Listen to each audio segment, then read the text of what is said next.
The Erasure of Manon. Welcome back. Today, we're not just talking about a K-pop comeback.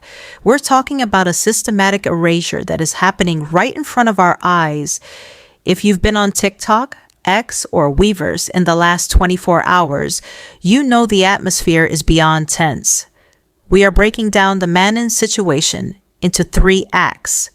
The pinky up betrayal, the deep-rooted trauma of Dream Academy, and the massive social media explosion that just changed everything.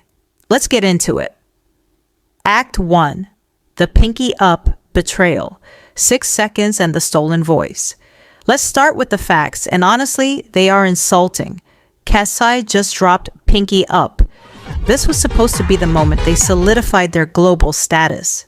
Fans were hyped, waiting to hear Manon's unique, sultry tone, the voice that literally carried some of the best moments in Dream Academy. And what did we get? 6 seconds.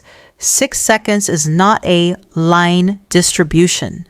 It's a background ad-lib. But here is the part that is sending the fandom into a literal rage: the vocal theft.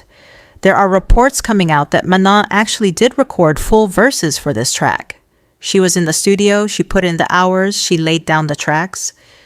But in the final mix, those lines were reportedly stripped away and handed to Daniela. Imagine the psychological toll of that. You record the song, you hear your voice in the monitors, and then the final product comes out and your teammate is singing your part with a slightly modified filter. It's a level of disrespect we rarely see in a global group. And it wasn't just the audio. Look at the pinky up photo shoot. Where was she? Nowhere. Look at the promotional videos. Where was she? Missing. It feels like the label is trying to gaslight us into thinking Katseye is a 5-member group. Even when she was physically present in the past, she was never included in the TikToks or the casual content with the other members.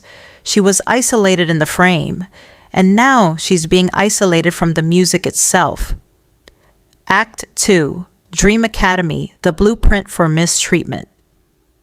To understand why this pinky up situation is so deep, you have to look back at the foundation, the Dream Academy. From day one, the narrative was rigged. While the other girls were being edited as hardworking or ambitious, Manon was hit with the lazy girl trope. It was a classic character assassination. We saw the friction on screen. We saw how Megan and others reportedly treated her, the coldness, the microaggressions, the visible frustration whenever Manon succeeded. The documentary Popstar Academy on Netflix only made it worse. It chose to highlight her absences without context, making her look like she didn't care about the group. But we saw the truth. We saw a girl who was being bullied by a system that wanted her visual but hated her independence. They wanted her to be a puppet, and when she showed she had her own mind, they started the isolation tactics. She was the most popular contestant, the fan favorite, and instead of celebrating that, the show tried to punish her for it. They treated her like an outsider in a house she helped build. The friction with Megan wasn't just competition. It felt like a targeted effort to make Manon feel like she didn't belong in the lineup she clearly earned. Act 3, the boom. Racism, Coachella, and the bio. And now we hit the boom, the explosion, the moment the fans said, enough.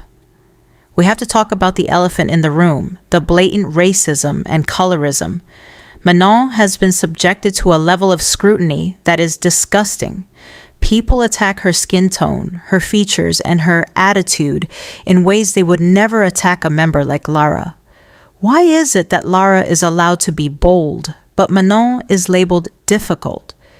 The industry has protected certain girls while leaving Manon out to dry in a sea of racist commentary.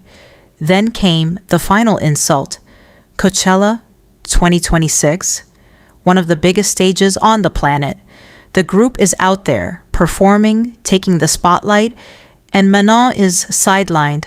She's healthy. She's posting on Weverse.